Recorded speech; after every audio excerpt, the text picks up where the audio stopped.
سیحەوت ساڵ بەسەر تاوانی ڕاگواستن و کۆمەڵکوژی گەلی کورد لە ژێرناوی ئەنفالدا تێپەڕ دەبێت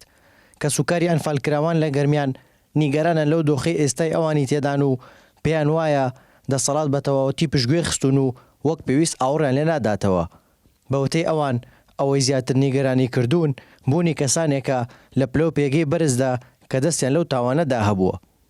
ئەوانی کە دەستیان لە ئەنفالا بۆ ئێستاکە پۆستی باڵایانێ لە ناو حکومەتە تەنانەت هەندێکیان هەیە موچەکەی لە کەسوکاری ئەنفال زیاترە. یعنی ئەگەرەک و کەسێکی کەسوکاری ئەنفال بێوێ بڕوا بۆ بگێتە بەرپرسێک ئەبێت لە ڕێ ئەوانەوە بڕوە. و تاکو ئێستاکەیش ئەوان هیانە دێوەخانی هەیە هەیانە هەموو شتێکی هەیە بەڵام کەسوکاری ئەنفال تاکو ئێستاکە ڕاستە بکراوە بەڵام وەکو پێویست نەکراوە. کەسوکاری ئەنفال بەڕاستی گلەی و گازندەی کەسوکاری ئەنفال زۆربەی لەسەر ئەوانەیە کە پێویستیانەوە هەیە کە وەکو معنەوی خەرەبوو بکرێنەوە پێویستیانەوە هەیە کە لەلایەنی ئەم حکومەتە دڵخۆش بکرێن بەچی دڵخۆش کرێن بەوەی دڵخۆش کرێن کە جاشەکانی جاران و مستەشارەکانی جاران کە وەختی خۆی کە ئێمە شۆڕشمان کرد کە خەڵک شۆڕشی کرد و ئەنفالی دا و شەهیدی دا و قوربانی دا ئەوانەی کە ئەو سەردەمە ئێمە شۆڕشمانە کرد و ئەنفالماندا خەڵک ئەوانە کە گەمەیان و ئێمە کرد ئێستا زۆرێک لەوانە باڵادەسن ئێستا زۆرێک لەوانەی خەڵکی ئێمە بچێ بۆ ئیمزایەک لەوانە لە دایرەکان بن و لە خەڵکی ئێمە لیانە ناسین و لیشا بیناون کە لەوانە ئیمزای کتابەکەیان بۆ کەنیا بەڕێوەبەری ئەو شوێنن کە وەختی خۆی لەڵ حکومەتی باسی لە ناو چواو بوون. هاوشێوەی ئەو شار و ناوچانەی بەر شاڵەوی ئەنفال کەوتون لە قۆناغی سێمی ئەنفال و لە 7 تا 20 نیسان واتە مانگی 4 ساڵی 1970 سەدان گوندی گەرمیان زیانی بەرکەوت و هەزاران کەس ڕاگوێزران و بێسەر و شوێن بوون. کە سوکاری ئەنفالکراوانی گەرمیان باس لەوە دەکەن دەسەڵاتی هەرێم کەم تەرخەمە لە هێنانەوەی ڕووفاتی ئازیزانیان. ئێمە داواکاری تازەمان هەموو وەلا ناوە بەس لەسەر داواکاری کۆنەکان زیاتر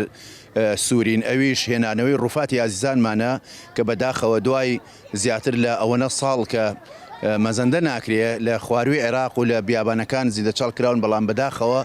تا ئێستا حکوومەتی هەرێمی کوردستان لەگەڵ حکوومەتی ناوەندیە خۆیان لێ کڕ کردووە بە جۆر لە جۆرەکان ئەوە نقطەی سەرەکی کە سوکاری ئەنفالکراوانە کە بۆ حکوومەتی هەرێمی کوردستان بێباکە بەرامبەر بە داواکاری کە سوکاری ئەنفالکراوانەوە ئەو خواستە جێبەجێ ناکەن و نایەنەوە. وەڵاهی من خێزانەکەی خۆم لەگەڵ 4 مناڵە ئەمە 5 دایکم و 5 خوشکم خوشکەکانم دوانیان یەکی بە 6 مناڵ ئەنفالن ئیتر ئەوەتانێت چەندێکیشە داوا ئاکرێ کە ئەو گۆڕانە ها لەو جنوبە و لەو جنوبانی عێراق و لەو جەزیرانە کریانەتە ژێر خۆڵۆ داواکارین ئێسک و پلووسکەکانیان و گۆڕەکانیان بزانین هالێکی ئەم سمپڵی خوێنەوە لێمانیان وەرگرتووە یەکلایی بکرێتەوە بزانین کامە ئێسک و پلووسک و گۆڕی کەسەکانی ئێمەی. تاوانی ئەنفال لەلایەن حکوومەتی بەعسەوە دەرحەق بە گەلی کوردستان لە باشووری کوردستان ئەنجامدرا بەپێی ئامارە نافەرمیەکان 182,000 کەس بێسەر و شوێن کران.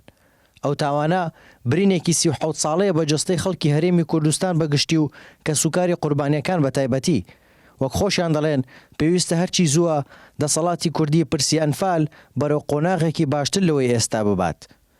هارون ڕەشید، کەناڵی ئاسمانی پەیام، کەلار.